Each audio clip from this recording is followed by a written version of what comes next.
नमस्कार, मैं हूं प्रतीक त्रिवेदी और आप देख रहे हैं डिबेट शो हम तो पूछेंगे। क्या पाकिस्तानी कलाकारों को भारत में आने देना चाहिए? क्या उन्हें इस बात की इजाजत होनी चाहिए कि वो भारत में आकर फिल्में करें?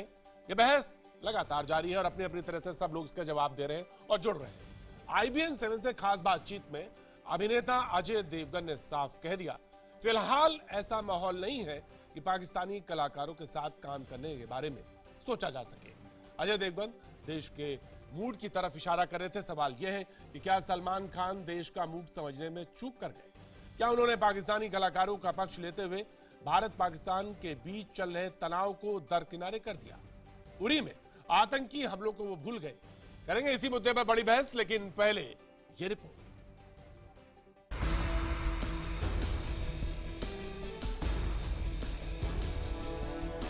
हम तो पूछेंगे में अगले 1 घंटे बड़ी बहस। अक्षय अजय से सीखेंगे सलमान। टेररिस्ट है, ये कलाकार है। आप क्या मानती हैं? ये कलाकार टेररिस्ट है? वीजा लेके आते हैं, कौन देता है उनको वीजा? हमारी गवर्नमेंट देती है वीजा। कल्चर एक्सचेंज बहुत ही अच्छी चीज़ है, लेकिन कल्चर एक्सचेंज एक लिमिट तक हो सकता है। वहाँ पे गोलियाँ अगर एक्सचेंज हो रही हो और आप यहाँ बोले मैं कल्चर एक्सचेंज करता हूँ, तो फिर आप कैसे कल्चर एक्सचेंज कर सकते हैं? फिल्म इंडस्ट्री दो फाड़ में बटी नजर आ रही है। बॉलीवुड में हलचल मची हुई है, पाकिस्तानी कलाकारों को लेकर सितारों से सवाल हो रहे हैं और हर सितारा अपनी अपनी तरह से जवाब दे रहा है। पाकिस्तानी कलाकारों को वापस जाने की धमकी देकर MNS और शिवसेना ने जो मुहिम शुरू की थी, वो अब सितारों के बीच भी सुलगती दिख रही है। पहले ये तो सोचो कि किसी ने सरहद पे ऑलरेडी अपनी जान दे दी है और हमारी चिंता है उनका वर्तमान और उनका भविष्य सही होना चाहिए। वो है तो आज मैं हूं, वो है तो आज आप हैं, वो नहीं तो हिंदुस्तान नहीं। जय हिंद। पाकिस्तान कलाकार ये बातें बाद में, पहले मेरा देश के अलावा मैं किसी को जानता नहीं, वरना तो मैं जानना चाहूंगा। सोशल साइट से लेकर मीडिया तक में पाकिस्तानी कलाकारों पर गर्मा गर्म बहस छिड़ी हुई है। ऐसी ही एक बहस में हम तो पूछेंगे में फौज पर दिए गए अपने एक बेतुके बयान के लिए ओम पुरी को माफी तक मांगनी पड़ी। बॉलीवुड में पाकिस्तानी कलाकारों के पक्ष और विपक्ष की इस जंग के बीच हम तो पूछेंगे, क्या पाक कलाकारों का बॉयकॉट कर अजय देवगन ने सलमान को तगड़ा जवाब दिया?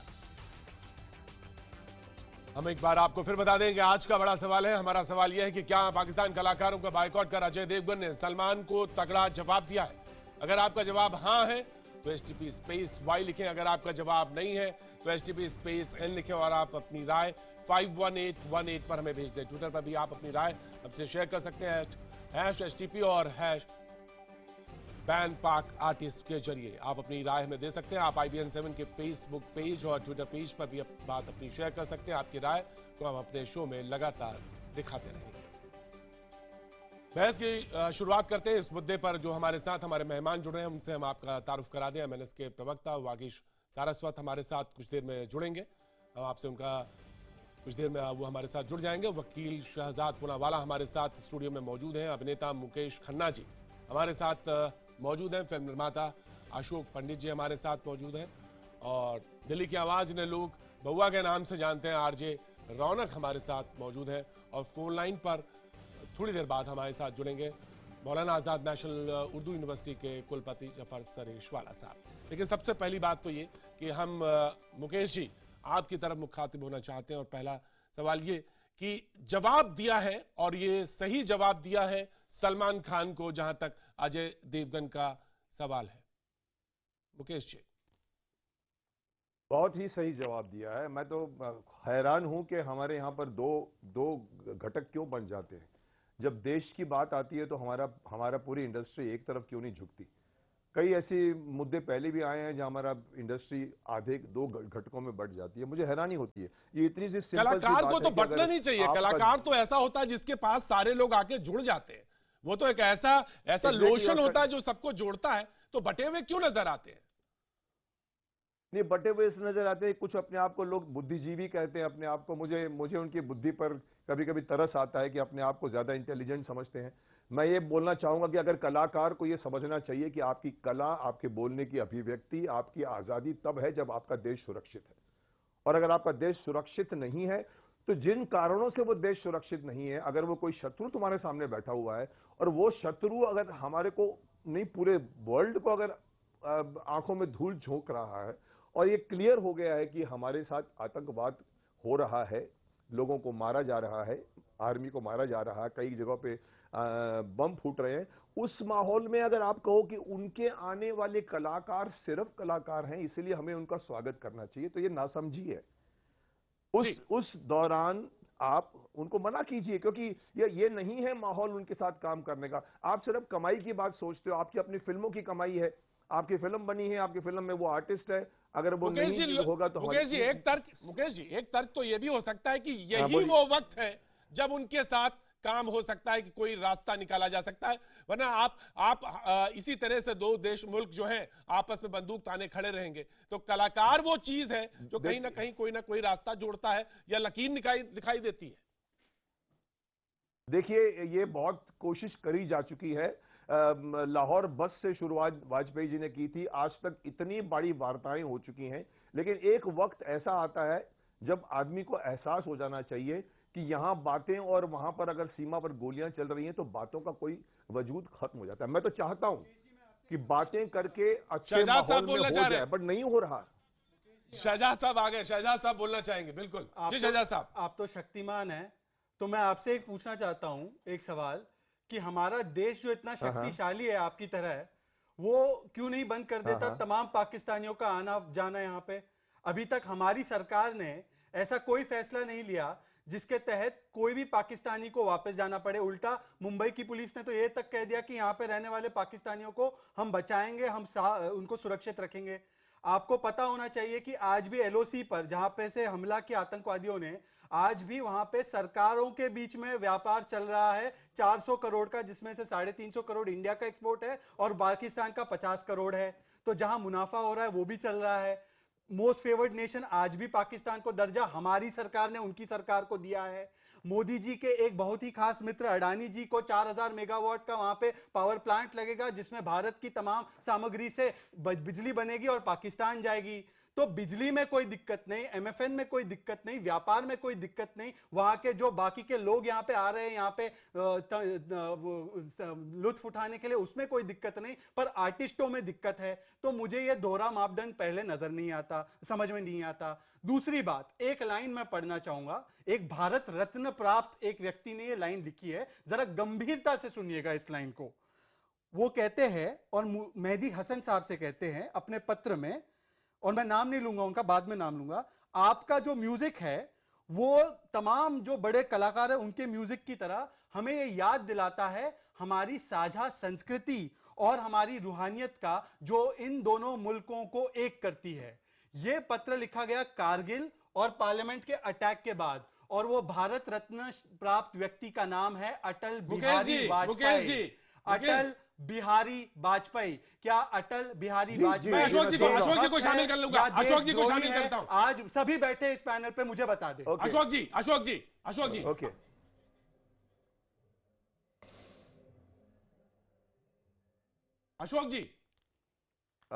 अशोक जी को बोलने दीजिए। जी जवाब चाहते हैं। अटल वाजपेयी हमारे प्रधानमंत्री भारत रत्न देशद्रोही है या देशभक्त? जब रास्ता निकाल सकने वाले लोगों को बंदिश लगाएंगे तो फिर कैसे सुलझाएंगे मसले? अशोक जी, सवाल ये है।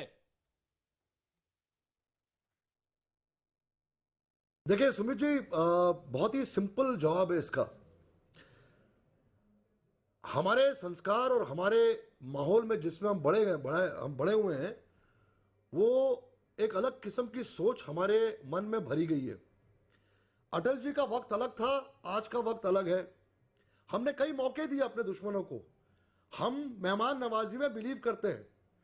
हमारे पड़ोस में जो रहने वाला शख्स है वो हमारी मेहमान नवाजी और हमारी जो शांति है या हमारी जो सोच है उसको वो गलत समझ बैठा है। तो जब तक वो गलत समझ बैठा रहेगा तो उसको समझाना पड़ेगा ना कि बेटा ये गलत नहीं है। हमारी चुप्पी, हमारी खामोशी हमारी कमजोरी नहीं है। उसको खत्म करने के लिए आज सर्जिकल अटैक हुआ है और उनको सबक सिखा दिया है। अब आप 1947 को लेके आएंगे बीच में और 1971 को लेके आएंगे बीच में कि हम दोस्ती का हाथ हमने तब बढ़ाया था पिछले जन्म में। पहली बात ये 1971 नहीं, ऐसा ये बिहेव कर रहे कारगिल हैं। और तो पार्लियामेंट अटैक के बाद 2003 का पत्र है। तो आप 1947 और 71 तो छोड़ ही दीजिए, आप मुझे ये बताइए कि जो वाजपेयी जी कहते हैं तो वो देशभक्त और भारत रत्न, और जो सलमान खान कहता है तो मैं सलमान का कोई फैन नहीं हूँ, वो तो भाईजान मोदी जी का है। दूसरों का ये बताइए कि एक मालूम है और दूसरा आपके देशभक्त कैसे हुआ? बोल जी आप भी बोलिए, पंडित जी आप बोलिए, पंडित जी बोलिए। दूसरों को बोलने दीजिए, आप दूसरों को बोलने दीजिए। आपकी तकलीफ मैं समझता हूँ, आपका लगाव रॉबर्ट वड्रा के परिवार के साथ है। समझता हूँ, मेरे पर व्यक्तिगत आरोप लगाने के अलावा, व्यक्तिगत बातें करने के अलावा अशोक पंडित आपके पास कुछ बचा नहीं है। दूसरों का सुनने की कोशिश करिए।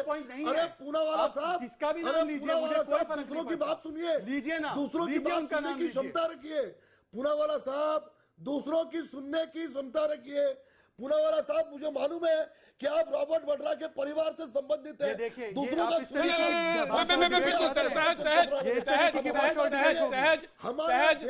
सहज कलाकारों के बीच की बात है। दिए हमारे देश ने पाकिस्तान को ऐसे ऐसे मौके दिए। अब पाकिस्तान अगर आपकी भाषा को नहीं समझता है, अगर वो आपकी भाषा को समझता नहीं है, तो उनको उसकी भाषा में समझाइए जो नरेंद्र मोदी ने किया। तो आपको तकलीफ किस बात की? पूनावाला साहब, कारगिल में भी हमने उनको उनकी भाषा में जवाब दिया था। वाजपेयी जी क्या कमजोर थे, आप ये बता रहे हैं? मैं जफर सरेश वाला साहब मौजूद है। पाकिस्तान के कलाकार ने उसको कंडेम नहीं किया, और उसके एवज में पाकिस्तान में जितने भी अटैक्स हुए, हमारे सारे देश के कलाकार खड़े हुए, हमारा सारा देश खड़ा हुआ। जब 200 बच्चे वहां पर मारे गए, सियासत जिनका खेल है, पंडित जी, सियासत जिनका खेल है, समझना चाहिए कि पंडित जी कोई बॉर्डर नहीं होता। ऑफकोर्स पंडित जी, समझ में आता है। हिंदुस्तान कोई एटीएम पंडित जी समझ में आता है।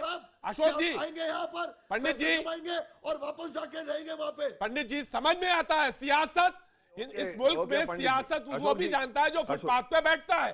सियासत सबको समझ में आती है। अशोक जी, आपकी बात मान ली गई, आपकी बात मान ली गई। अशोक जी, मैं सिर्फ ये कहना चाहता हूं शहजाद जी को कि वाजपेयी जी की बात आप आज लेकर आ रहे हैं।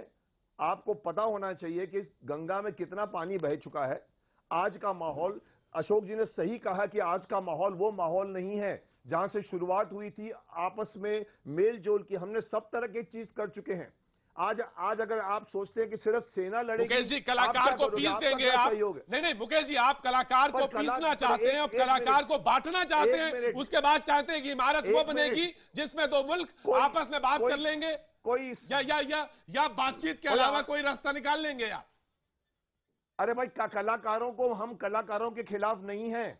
हम ये कहना चाहते हैं कि कलाकारों को भी समझना चाहिए कि उनका देश जो है वो हमारे साथ सहयोग नहीं कर रहा है, वो अपना कंट्रीब्यूट करे। हम जफर सरेश वाला साहब मौजूद है। जफर सरेश वाला साहब, सलमान साहब इंडस्ट्री की इतनी बड़ी हैसियत है, वो कलाकारों को नहीं समझते, वो इंडस्ट्री नहीं समझते, वो यहाँ पे काम करने वाले लोगों की जमीनी हकीकत से वाकिफ नहीं है।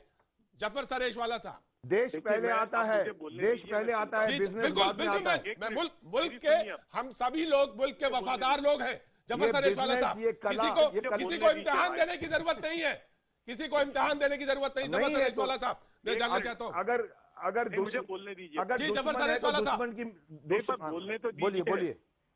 एक मिनट, देखिए, पहली बात तो जिसको कहते हैं ना, don't challenge anybody's sense of intelligence. Salman Khan इस मुल्क के बाशिंदे हैं, नेशनलिस्ट हैं, और हर एक की राय है। मेरी एक राय हो सकती है, उनसे मुख्तलिफ हो सकती है, लेकिन चूंकि अगर उनकी राय मेरी राय की तरह नहीं है तो उनके ऊपर सवाल करना ये बिल्कुल गलत है। मैं दूसरी बात कहना चाहता हूँ, आप और हम सब जानते हैं कि पाकिस्तान जो है वो एक मिलिट्री स्टेट है, यानी वहां पर जो सिविलियन गवर्नमेंट है वो बराह नाम है। सिर्फ इतना ही नहीं, बल्कि पाकिस्तान की 50% से ज्यादा जीडीपी जो है पाकिस्तान आर्मी कंट्रोल करती है।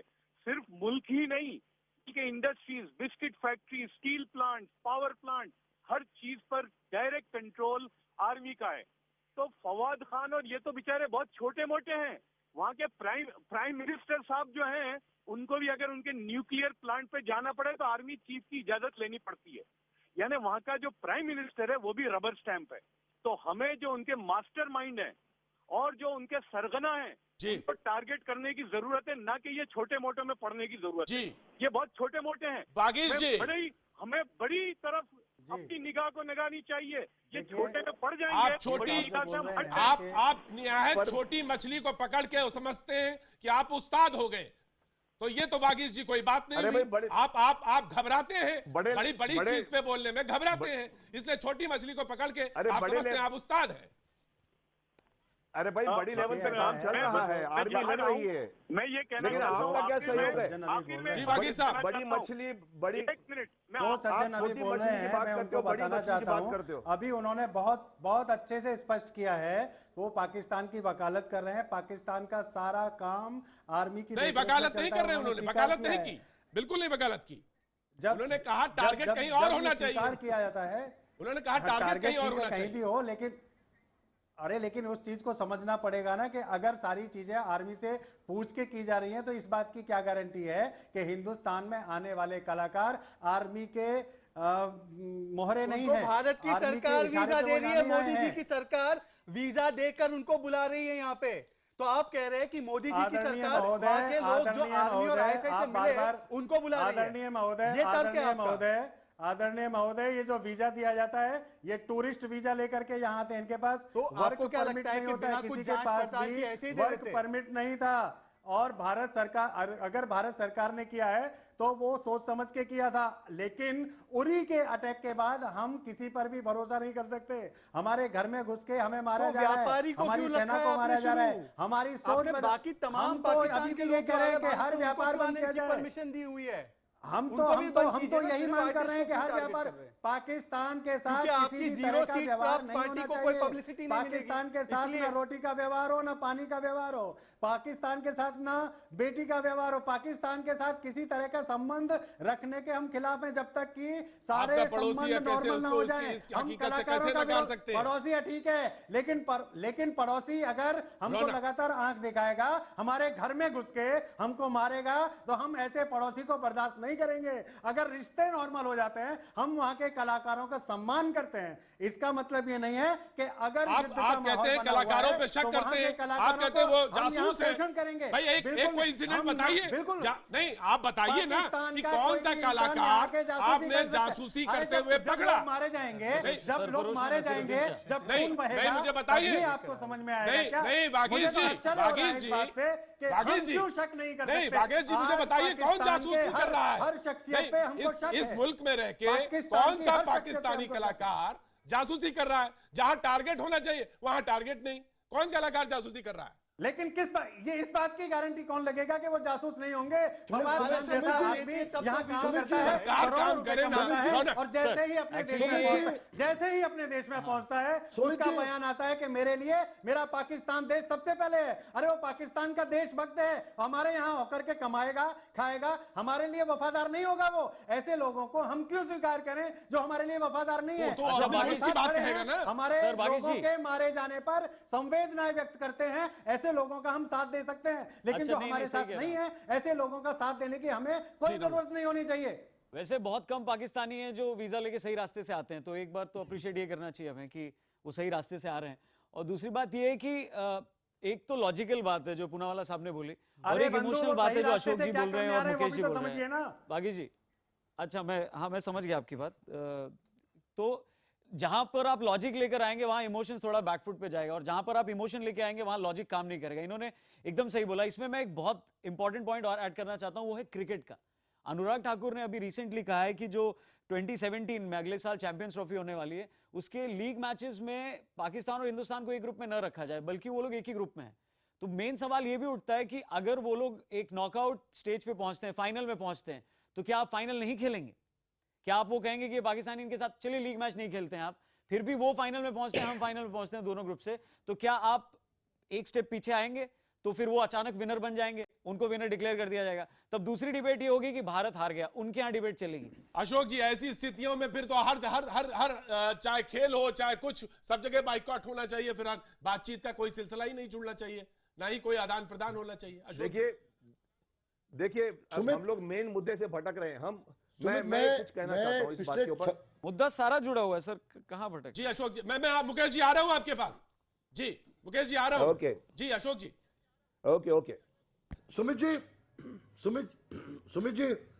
मैं पिछले 26 साल से, जब से मेरा निर्वासन हुआ है कश्मीर से, जब से पाकिस्तान का मैं विक्टिम रहा हूं, मैं एक ही चीज प्रोपोगेट करता रहा। मैं, बाला साहब ठाकरे और ऐसे 3-4 लोग हैं जो एक ही चीज को प्रोपोगेट करते रहे शुरू से, कि पाकिस्तान का प्रेजेंस किसी भी फील्ड में, जो पूनावाला साहब कह रहे हैं, किसी भी फील्ड में वो बंद होना चाहिए।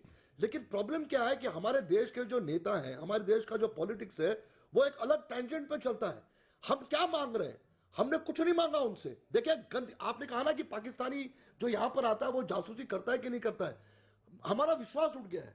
आज तक रिकॉर्ड है ये सुमित जी, डे 1 से जितने हमले हमारे देश में पाकिस्तान की वजह से हुए हैं, ना गुलाम अली ने उसको क्रिटिसाइज किया है, ना मेहदी हसन साहब ने उसको क्रिटिसाइज किया है, ना फवाद खान ने, जितने भी कलाकार आए। अशोक जी, जो मैंने आपसे कहा, हम हर वक्त खड़े हुए और बड़ी संजीदगी के साथ, इंसानियत का हमने प्रमाण बड़ी संजीदगी के साथ, मेरा ये मानना है और हम इस बात को अपील करते हैं। हम आज आपके चैनल के द्वारा प्रधानमंत्री से अपील करते हैं, इनके सारे लोगों के टूरिस्ट वीजा और वर्क परमिट कैंसिल कर दीजिए। पहली बार अशोक पंडित का समर्थन करता हूं। ये बहस ही खत्म हो जाएगी। कौन अच्छा, अशोक पंडित जिंदाबाद। मोदी जी को फोन लगाइए, आपके मित्र हैं, आपको बनाया भी है उन्होंने, सीबीएफसी का सदस्य, उनको जरूर फोन लगा के बोलिए कि सबका खाना पीना आना जाना बंद कर दे। पर मोदी जी की सरकार जो भारत की पूरी भारत का नेतृत्व कर रही है, जो भारत की सेंटिमेंट का एक रिफ्लेक्शन है, वो आपकी बात को तवज्जो क्यों नहीं देती, ये भी सवाल पैदा होता है। आप छोड़िए पाकिस्तानियों को। अब मैं एक बात कहना चाहता हूं, मणिशंकर अय्यर और सलमान खुर्शीद ने बहुत अच्छी बात है, मैं उनका जवाब देता हूं, सुनिए मोदी पर अटैक करिए। सुनिए मैं जवाब देता हूं। कांग्रेस के लीडर्स है, समझ गया, पाकिस्तानियों से इतना डर समझ गया, जितना कि आपके कांग्रेस के लीडर समझ गया, अशोक पंडित और मणिशंकर अय्यर जैसे लोग हैं। बहुत अच्छी बात है, तो इनको अंदर करना चाहिए। अब सुन लो ना, दुश्मन हमारे गद्दार बोले जाते हो भाई, मन की बात नहीं है ये, मेरी बात तो सुन लो। हाँ बोलिए। बहुत अच्छी बात है, आपने मणिशंकर अय्यर और बाकी लोगों की बात की, क्योंकि आपके नेता गाली गलौज के बगैर बात नहीं करते। आपको आदत है राहुल गांधी की बात सुनने के लिए। ठीक है, आपको आदत है देश का सबसे बड़ा, व्यक्तिगत मत होइए, सुन लीजिए अशोक जी, अगर है तो अशोक जी सुन लीजिए, बोलिए आप बोलिए। के खून को बेचा उसने। चलिए सलमान खुर्शीद ने पाकिस्तान में क्या बोला? शो बड़ा इंटरेस्टिंग है। शाहजाद भाई बोलिए। आपका शो बड़ा इंटरेस्टिंग है, जवाब दीजिए। अरे सुनिए ना, आपका तो रिश्ता रॉबर्ट वाड्रा के साथ है ना, बोलिए। डराना धमकाना बंद कीजिए अशोक पंडित, अपने स्टैचर के लिए कुछ ठीक बात कीजिए आप। अब मेरी बात सुनिए, आपके शो में अरे पूनावाला साहब, आपकी औकात ही नहीं है कि मैं आपको डराऊं। अरे साहब, मैं आपके चरणों में हूँ, अब मेरी बात सुन लीजिए। मेरी औकात कुछ नहीं है इस देश में, मैं एक आम आदमी हूँ, मैं आम आदमी की हैसियत से आपसे बात सुनने के लिए कह रहा हूँ। हमारा काम डराना। अशोक जी, शाहजाद भाई सुनिए, मेरी एक बात, छोटी सी बात काम नहीं है। अशोक जी, हमें आज देशभक्ति पे कौन सर्टिफिकेट दे रहा है और नेशनलिज्म कौन सिखा रहा है? आपके चैनल ने शुरुआत की डिबेट की अजय देवगन और अक्षय कुमार से सीखिए, ठीक है? अक्षय कुमार के बारे में मैं आपको एक दिलचस्प बात बताता हूं भाई। उनको 2016 में या उससे पहले उन्होंने भारत की नागरिकता छोड़कर, भारत का पासपोर्ट छोड़कर कैनेडियन पासपोर्ट और कैनेडियन नागरिकता ली है। ये 2016 की अक्टूबर की रिपोर्ट है इंडियन एक्सप्रेस की, जिसमें सलमान खुर्शीद ने क्या किया? ऐसे लोगों से जो अपने मुल्क के नहीं हो सके, जो अपने मुल्क के पासपोर्ट को छोड़ देते हैं और अपनी फिल्म आने से पहले देशभक्ति का झूठा राष्ट्रवादी का फर्जी नारा लगा के यहाँ के लोगों को बदनाम करने की कोशिश करते हैं। अपनी सरकार से कभी अपील नहीं करते, पर यहाँ पे अपनी मूवी टिकटें बेचने के लिए किसी और की मूवी को खराब करने के लिए स्टैंड लेते हैं। ये बड़ी शर्म की बात है, ये बड़ी शर्म की बात है। अजय देवगन जाके वो देख ले कि काजोल ने किन पाकिस्तानी चैनल पर जाकर अपने मूवीज की प्रमोशन की है। अक्षय कुमार ये देख ले कि भारत की नागरिकता छोड़कर वो किसी और मुल्क के नागरिक बने, वो हमें ना सिखाए। पहली बात वो हमें ना सिखाए। जहां तक बात है पाकिस्तानियों की, सब पाकिस्तानियों का आना जाना बंद कर दो, उस देश को आतंकवादी मुल्क घोषित कर दो। और अगर सरकार ये फैसला नहीं कर सकती, हिम्मत नहीं है, छोटे-छोटे लोग इसको बोलना बंद करें। आतंकवादियों को पनपाया है मुकेश जी, आतंकवादियों को भड़का किया हुआ है, और आप क्या लेक्चर दे रहे हैं हमको? पंडित जी, मुकेश जी, मेरे 3.5-4 लाख पंडित जी, निर्वासन के लिए मुकेश जी, रिस्पॉन्सिबल है। मुकेश जी, क्या लेक्चर दे रहे हैं? सवाल ये है, मुकेश जी, आप किसको लेक्चर दे रहे हैं? इस देश में अगर आतंकवाद है तो उसका अशोक पंडित आप कांग्रेस है। AK-47 की तरह घुर्रा रहे हो एकदम। अरे पंडित नहीं हो अरे पंडित जी रुक जाइए आतंकवादियों के ऊपर। पंडित जी, अशोक जी सवाल ये है, छोटा सा सवाल है मुकेश जी, छोटा सा सवाल आप ही से पूछ रहा हूं मुकेश जी, आप ही से पूछ रहा हूं। पंडित जी सवाल इस बात का है, अशोक जी ने बात कही कि कब गुलाम अली ने, कब पाकिस्तानी कलाकारों ने क्रिटिसाइज किया या बोला। मैं कई ऐसे दर्जनों इंटरव्यू आपको दिखा सकता हूं या आप कहेंगे तो मैं, जिसमें इन्होंने ये कहा कि दोनों मुल्कों के बीच में सौहार्द, दोनों मुल्कों के बीच में प्रेम, मोहब्बत, अखलाक तभी हो सकता है जब दोनों लोग बैठेंगे, बात करेंगे और यहीं से शायद निकलेगा रास्ता। ऐसे ही शायद कलाकारों की बात होती है, लेकिन जब आप लकीर खींचते हैं देखिए तो आप बटे हुए नजर आते हैं। देखिए मैं ये बोलना चाहता हूँ, देखिए मैं शहजाद भाई को भी मुझे बोलने दीजिए। प्रवचन नहीं दे रहा हूँ, प्रवचन देना होगा उस दिन अलग बात करेंगे। मैं बहुत जिस दिन प्रवचन देंगे उस दिन अलग तरह से बोलेंगे। ये गलत है। दो देश में बैठकर ये हमने सुन चुके हैं, हम पिछले 60 साल से यही सुन रहे हैं सर। बिल्कुल मुझे मालूम है, अशोक जी, ये मत बोलिए कि अशोक जी मुझे आपका दर्द भी मालूम है, की कोशिश मत करिए अशोक जी मुझे आपका दर्द भी मालूम है, इसीलिए मैं ये कह रहा हूँ। आप इस देश मुझे आप अशोक पंडित जी देश का कलाकार और इस देश पंडित जी, मुकेश जी बोलने दीजिए। पंडित जी मुझे दर्द मालूम है आपका। जी मुकेश जी। मैं देखिए शहजाद भाई को भी बोलना चाहूंगा, अशोक जी को भी बोलना चाहूंगा, सबको बोलना चाहूंगा कि ये ना हम कोई अक्षय से सीख रहे हैं, ना हम अजय देवगन से सीख रहे हैं। बात ये हो रही है कि ये विरोध किसी पाकिस्तानी कलाकार पर नहीं है, ना क्रिकेट टीम पर है, हमें उन पर किसी पे डाउट नहीं है, लेकिन हमारा जो विरोध है वो सिंबॉलिक विरोध होना चाहिए। It is nothing to do with कि हम उन पर डाउट कर रहे हैं, लेकिन अगर आप ये समझें कि सिर्फ मिलिट्री लड़ती रहे और एक आम आदमी अगर अपनी तरफ से सहयोग ना दे तो फिर आपका औकात क्या? आप इसीलिए खुश हैं क्योंकि आपके ऊपर आर्मी लड़ रही है, तो आपको अपना सहयोग, इनका विरोध करना चाहिए। दिस इज सिंबॉलिक विरोध। हर मुसलमान का एक हिंदुस्तान दोस्त होता है, हर हिंदू का एक मुस्लिम दोस्त होता है। मेरा भी है बचपन से, हमारे बीच में कोई झगड़ा नहीं है, लेकिन कॉमन आदमी के पास ये आज ताकत नहीं है कि आर्मी को रोक सके। बट उनको कहिए जाइए पाकिस्तान में और विरोध करिए कि जिस तरह से आप लोग लड़ते हो उसको मिलिट्री के खिलाफ खड़े हो जाइए। हमको अपने लोगों को विरोध करना चाहिए कि मत खेलिए क्रिकेट, मत आइए हमारे यहाँ पर एक्टिंग करने को। जब देश के हमारी हालात आपस में हम हाथ मिला लेंगे, प्रेम से करिए। हमें उनसे विरोध नहीं है, हमें उनके देश से विरोध है, उनके देश के मिलिट्री। जफर साहब हमारे साथ मौजूद है, तो हम जफर साहब हम क्या करेंगे? जफर साहब सवाल आपसे हमारा ये है कि ये जिस शब्द का इस्तेमाल है, आप विरोध, हम कहते हैं कि कहिए आइए हमारे मुल्क, हम आपके मुल्क में आते हैं, बात करते हैं, हमारी सरहदें खुली हैं, आपकी सरहदें खुली हैं, देखते हैं, इमारत हम खड़ी करते हैं। ये नहीं हो सकता क्या? विरोध ही एक तरीका है, गोली ही एक तरीका है, बारूदी ही एक तरीका है। जफर साहब देखिए मैं जो बात शुरू में मैंने कही थी वो अधूरी रह गई, बीच में लोग बोलने लग गए। जी। और वो कोई साहब बीच में बोल रहे थे कि वो इस तरह से आ जाएंगे, तो वो एक्चुअली अटैक करते हैं हमारी सिस्टम पर। क्या हमारा वीजा डिपार्टमेंट इतना बेवकूफ है कि हर कसर नाकस को वीजा दे देगा? यानी आप उन पर हमला नहीं कर रहे, आप सोचिए किस पे आप हमले कर रहे हैं। हमारी बहुत एम्बेसी सक्षम है, उनका सिस्टम जबरदस्त है, उनको पता चल जाता है कौन क्या है या नहीं है। दूसरी बात, जो आपकी बात का मैं जवाब देता हूं कि देखिए हमको हर लाइन से काम करना पड़ेगा। मिलिट्री अपना काम करती है, करने दीजिए, और मैं इसका भी विरोध करूंगा आज। यानी लोग देखिए, मैं ये समझता हूं कि the buck should stop somewhere. अगर मेरी सरकार ये कहती है ऐसा हुआ है तो खत्म हो गई बात, उनसे कभी कोई सवाल नहीं करना चाहिए। उनसे ये सबूत मांगने का जो सिलसिला जो शुरू हुआ ये भी बिल्कुल गलत है। अगर ये हम करते रहेंगे तो फिर एनआरकी हो जाएगी। यानी एक बार सरकार ने एक बात कह दी, चाहे किसी की भी सरकार हो, मेरा मानना यह है कि आज मोदी साहब की सरकार है या अगर किसी और की होती, हमारा रवैया यही होना चाहिए कि हमारी सरकार ने एक बात कह दी है, आमन्ना सद्दकना। दूसरी बात, हमको हर फ्रंट पे करना पड़ेगा, हमको उनको आइसोलेट करना पड़ेगा इंटरनेशनली उनको एक किस्म का, यानी मैं अपनी जुबान अगर माफ करना, नंगा करना पड़ेगा उनको, हमको एक्सपोज करना पड़ेगा हमको हर लाइन से।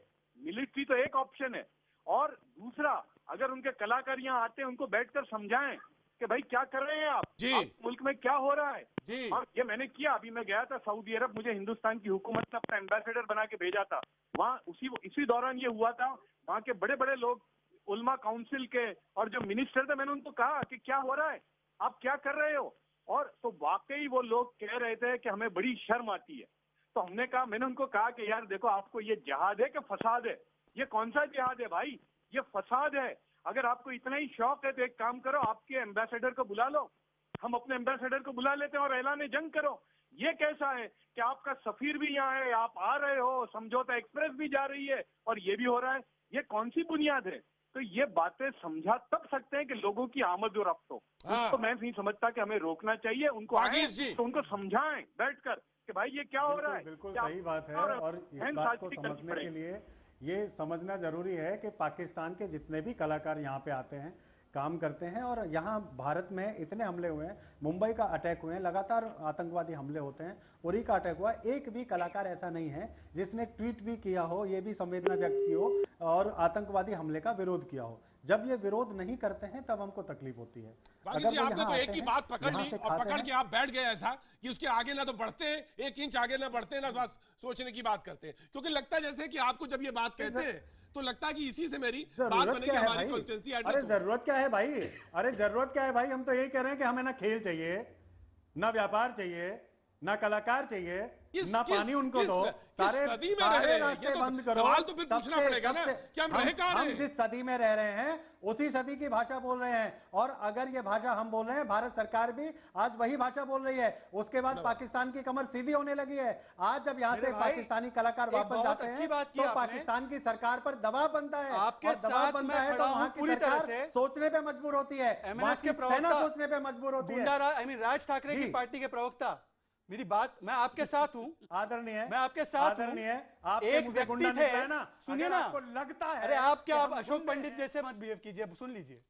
एक व्यक्ति थे, मुंबई में ब्लास्ट हुए, उसको करवाने वाले के रिश्तेदार को मातोश्री में बुलाकर आपके नेता ने और उस व्यक्ति ने उनको बिरयानी खिलाई।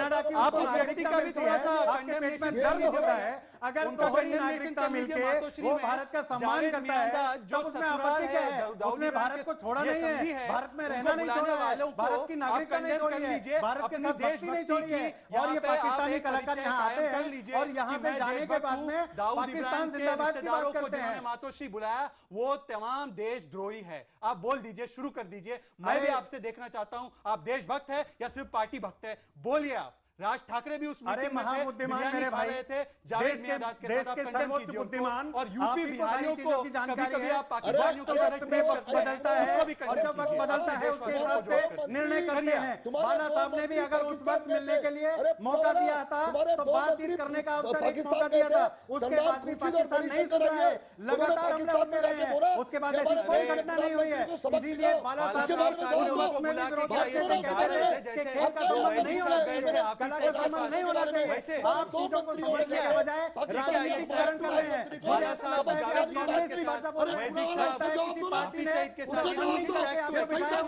आपको समझने की जरूरत नहीं है, आप समझना भी नहीं चाहते, ना देश को समझना चाहते।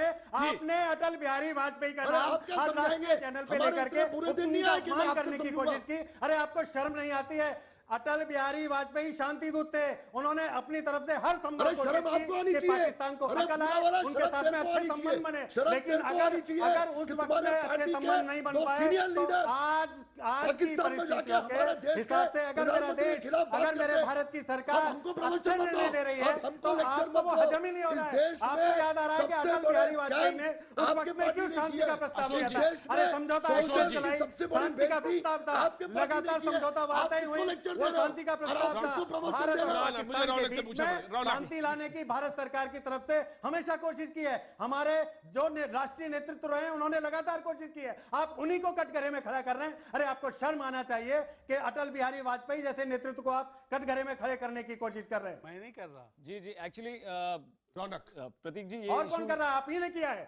जिस तरह के सवाल खड़े किए हुए हैं वो शर्मनाक है। इस तरह की भाषा एक सम्मानित व्यक्तित्व के बारे में मैं पंडित जी आता हूँ, पंडित जी आ रहा हूँ, कार्यकाल को पंडित जी आ रहा हूँ मैं आपके पास, पंडित जी आऊंगा, सरकार हुआ करती पंडित जी आऊंगा आपके पास, आऊंगा पंडित जी आऊंगा, समझौता करने के लिए, बातचीत करने के लिए भेजा जाता था। उस तरह के विद्वान व्यक्तित्व जिनको समझती आप सवाल खड़ा करते हैं उन पर। वागीश जी रौनक कहना चाहते हैं जी, रौनक प्रतीक जी, ऐसे डिबेट में बेसिकली यही हो जाता है कि जो जस्टिफिकेशन दोनों तरफ से आता है, स्पेशली जब दो पॉलिटिकल पार्टीज आपस में बात करती हैं, तो जनता मुश्किल ये है कि कलाकार भी पॉलिटिकल पार्टीज की तरह बोलने लगते हैं। दिक्कत तो यही है सबसे बड़ी। नहीं, एक्चुअली वही है, सबको राय रखने की अपनी आजादी है। तो इसमें जनता क्या है ना, एंड में कंफ्यूज हो जाती है कि वो एक्चुअली जाए तो किसकी तरफ जाए। तो ऐसे माहौल में जब ये सारी डिबेट एक ऐसे पॉइंट पे आके समाप्त होती है जहां पे सब कुछ हल्का सा ठंडा हो गया, फिर अचानक कोई मैच या कोई फिल्म स्टार कोई फिल्म ले आता है, या पड़ोसी मुल्क से कोई अच्छा गाना हिट हो जाता है,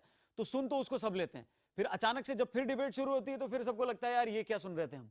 आज भी अगर आप एक कॉन्सर्ट करवाइए इस डिबेट के 10 दिन के बाद और बोलिए कि आप फ्री में टिकट बांट रहे हैं, जनता बहुत समझदार है सर, वही तो मैं कह रहा हूं ना, जनता की समझदारी एक इंसान डिसाइड कर लेता है इस देश में। इस देश में जनता की समझदारी एक आदमी डिसाइड करके ये कह देता है कि जनता समझदार है, जबकि जनता ये भी है, जनता मैं भी हूँ। वागीश जी क्या रहे थे, रौनक जी समझ तो लेते। वागीश जी कह रहे हैं कि कलाकार मौसीकी इसमें कहीं नाम लिखा होता है। और वागीश जी मूर्ख बनाने लोगों को भी समझती है और देश को अच्छी तरह से संचालित करने वाले लोगों को भी समझती है। देश की जनता में कोई बागी जी अगर मैं आपसे ये कहूं कि इमोशनली आप बात एकदम सही कर रहे हैं, लेकिन लॉजिकली इस बात को आप कहीं पर ले जा पाएंगे या नहीं ले जा पाएंगे? अभी एक बात हो रही थी यहाँ पर कि आप पाकिस्तानी आर्टिस्ट को यहाँ पर बिठाइए और समझाइए। अच्छा एक सेकंड, आप तर्कों में उलझा करके बहस को बिखेरने की कोशिश कर रहे हैं। यही तो मैं ही कर रहा हूँ सर, इसी पे तो मेरा करियर टिका हुआ है। मैं क्या लेकिन मेरे देश की जनता जानती है कि आपका व्यक्तित्व क्या है, आपका चरित्र क्या है। आप दोहरी बात कर रहे हैं, दोगली बात कर रहे हैं, मेरी देश की जनता बहुत अच्छे से समझती है। बिल्कुल प्रतीक जी, हाँ मैं ये कह रहा हूँ बागीश जी कि अभी एक मुद्दा उठा था कि अगर आप पाकिस्तानी आर्टिस्ट को यहाँ पर बिठाते हैं और समझाते हैं कि आपके देश में क्या माहौल हो रहा है, तो वो वहां जाके बताएंगे। लेकिन ठीक थोड़े टाइम पहले हमने डिस्कस किया कि वहां की सरकार जो है वो सरकार नहीं है, वो आर्मी चला रही है, तो वो जाके क्या आर्मी को बताएंगे कि वहां पे ऐसा हो रहा है? एक तरह से लॉजिकल बात तो यही है कि अगर हम उनको इम्यूलेट करेंगे और हम उनको बेइज्जत करेंगे तो फिर वो वहां पे जाके बोलेंगे। सरकार नहीं है, मेरा सवाल तो यही है ना, जब उनके देश को आर्मी चला रही है तो आर्मी तो किसी को भी दबा सकती है। तब आप आर्टिस्ट को भी समझा के क्या करेंगे सर? पंडित जी अरे अगर उस देश में रहने वाला बंदा है और आर्मी का रिमोट कंट्रोल चलता है तो वो क्या कलाकार, क्या खिलाड़ी, क्या व्यापारी? सर मैं आपकी बात से बिल्कुल एग्री कर रहा हूँ, बंद तो सारा होना चाहिए। अशोक जी जो कह रहे हैं बिल्कुल सही कह रहे हैं। क्या हमारे पास कोई प्रोसेस है, क्या हमारे पास कोई लॉजिक है? क्या हम टीवी पे खाली ये बोल दें कि मोदी जी बंद करवा दें तो क्या बंद हो पाएगा? अशोक जी बोल रहा हूं, उसके बारे में बात करने के लिए आपको आइंस्टीन का दिमाग नहीं चाहिए, आपको साइंटिस्ट नहीं हो रहा है। जो बात गलत है उसको कंडेम करने के लिए आपको कोई पीएचडी की डिग्री नहीं चाहिए। इसमें समझाने वाली क्या बात है? इसमें कौन सी इतनी बड़ी बात है? क्या पाकिस्तानी को बुलाइए, उनको समझाइए, बोलिए टेररिस्ट अटैक गलत है, बोलिए दाऊद जो आपके देश में है वो गलत है, आपके देश में हाफिज सईद है वो गलत है, आपके देश में ओसामा बिन लादेन वो गलत है।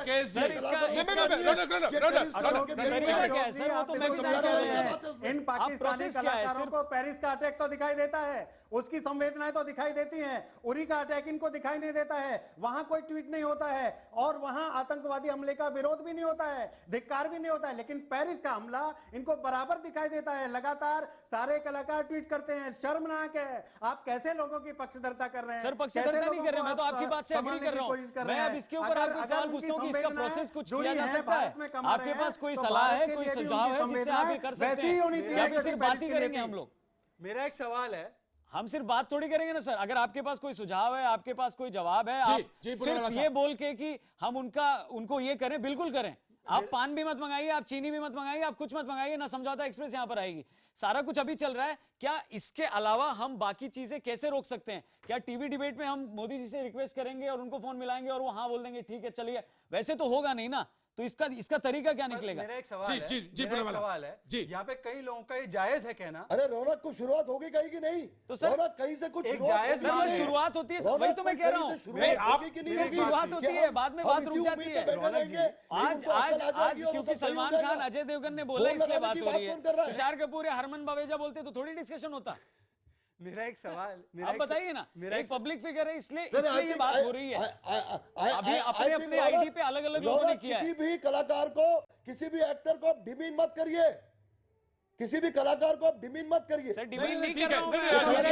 अशोक जी डिमीन नहीं कर रहा, बिल्कुल मैं कह देता हूं, मैं रौनक की इस बात को मैं कह देता हूं, गंभीरता के साथ ले लेता हूं। मेरा एक सवाल है, यहाँ पे कई लोगों का ये जायज है कहना कि इन लोगों ने पेरिस अटैक कंडेम किया, उरी अटैक कंडेम नहीं किया, ये जायज बात है। ये बात सही है। मैं आपको एक बात बताता हूं, मैं हूं, अशोक पंडित है, रौनक है। मान लीजिए कि हम लोगों को अमेरिका से बहुत धंधा पानी चल रहा है, अशोक जी की फिल्में चल रही है, मेरी वकालत चल रही है, इनका रेडियो चल रहा है। अमेरिका कल हमसे ये एक्सपेक्टेशन करे कि भैया आपको तो करोड़ों डॉलर मिल रहे हैं, आप भारत के खिलाफ बोलो। हम में से चाहे जितना भी, अक्षय कुमार को छोड़कर हम में से कोई भी हो, कोई भी भारतवर्ष को नहीं कंडेम करेगा, चाहे जो भी हो। ये हकीकत है, हमको ये बात उनके लिए भी समझनी चाहिए। मैं ये नहीं कह रहा, मैं कह रहा हूं किसी भी इंसान के लिए समझो, वो चाहे जितने भी पैसे कमा ले, हम करोड़ों रुपए कमा ले अमेरिका से, हम अपने भारत मुल्क के खिलाफ एक शब्द नहीं बोलेंगे, चाहे कुछ भी हो जाए। ये बात शायद उनके लिए भी लागू होती है। तो जरा इंसानियत के नजरिए से देखिए, कॉमन सेंस के नजरिए से देखिए। और हमारा तो जमहूरियत है, वो तो जमहूरियत भी नहीं है, बोलेंगे तो मारे जाएंगे। जी अशोक जी, कि उड़ी में जो हुआ वो गलत हुआ है, हमने सिर्फ इतना ही कहा है, हमने नहीं कहा कि आप पाकिस्तान। अरे पर साहब हमारा मुल्क बेहतर है इन चीजों से यार, हम लोग बेहतर है पाकिस्तान से। वो लोग छोटे लोग हैं, छोटे मुल्क है, उनको नहीं समझ में आती है बातें, उनके बहुत सारी मजबूरियां हैं, समझिए उनकी मजबूरियों को। हमारा बड़ा दिल है, इसलिए हम जमहूरियत है 70 साल से, इसलिए हम आज इस मैदान पर है। फिर इधर आके अपना घर, अब भारत को पाकिस्तान बना रहे हो। मुकेश जी, मैं मुकेश जी के बात जानना चाहूंगा। अगर कोई ट्रेजेडी हुई है मेरे देश में, अगर कोई ट्रेजेडी हुई है तो आपको उस ट्रेजेडी का हिस्सा बनना पड़ेगा। अशोक जी, सवाल इस बात का था कि आपने कहा कि सिंबॉलिकल होना चाहिए, कहीं उनको टोकन से ऐसा लगना चाहिए, अमाउंट ऐसा होना चाहिए कि उनको लगे कि नहीं हाँ ये प्रोटेस्ट है। लेकिन हमारा बिल्कुल पूरी बातचीत नहीं बंद होनी चाहिए, कहीं ना कहीं कलाकारों का आना जाना इसमें लगाना में आपने कहा कि ये ठीक नहीं है। सवाल इस बात का है कि रास्ता भी शायद यहीं से निकलता होगा। मुकेश जी, नहीं, रास्ता यहीं से निकलेगा, लेकिन आप एक बात ये भी समझिए कि जो चीज गलत है वो गलत, अगर हम गलत है जो चीज और उनको पता है कि उनका मुल्क गलत काम कर रहा है और ये साफ जाहिर है कि गलत है, अगर वो जानते, अगर वो उसका विरोध नहीं करते तो वो हमारे दोस्त नहीं बन सकते, हम उनके साथ में काम नहीं करेंगे। इससे ज्यादा सिंपल बात समझने की क्या प्रॉब्लम है आप लोगों को? हम सिंबॉलिकली उनको कहते हैं कि आपका मुल्क हमारे साथ बराबर धोखा दे रहा है, आप अगर हमारे साथ हैं तो क्या उनके खिलाफ बोलेंगे, उड़ी के खिलाफ बोलेंगे आप? अगर वो नहीं बोलते तो फिर हम क्यों काम करें उनके साथ? क्योंकि देश पहले आता है, सीधी सी बात है। इसमें कोई कि मैं पाकिस्तानी जो है या कोई रूसी है या कोई अमेरिकी है और उसको दिक्कत है तो मैं शक्तिमान का केप उड़ के नहीं जाऊंगा उनको बचाने। इंसानियत के नजरिए से सोचिए, शक्तिमान इंसानियत पे बेस्ड था। मुकेश जी, आपसे कम से कम इंसानियत की अपेक्षा थी। आप मुझे बताइए ना, करोड़ों रुपए मिलेंगे अमेरिका से, आप भारत का कंडेम करेंगे क्या? मैं नहीं करूंगा। मुझे मालूम है इंडस्ट्री की एक इस मुद्दे पे आके कहीं डिवाइड वो बहुत साफ सा दिखाई पड़ता है, लेकिन लोग क्या सोच रहे हैं इस सवाल पे, लोगों की क्या राय है, हमने जानने की कोशिश की। हम आपको एक छोटे से ब्रेक के बाद वही राय आपके सामने रखेंगे। वक्त एक छोटे से ब्रेक।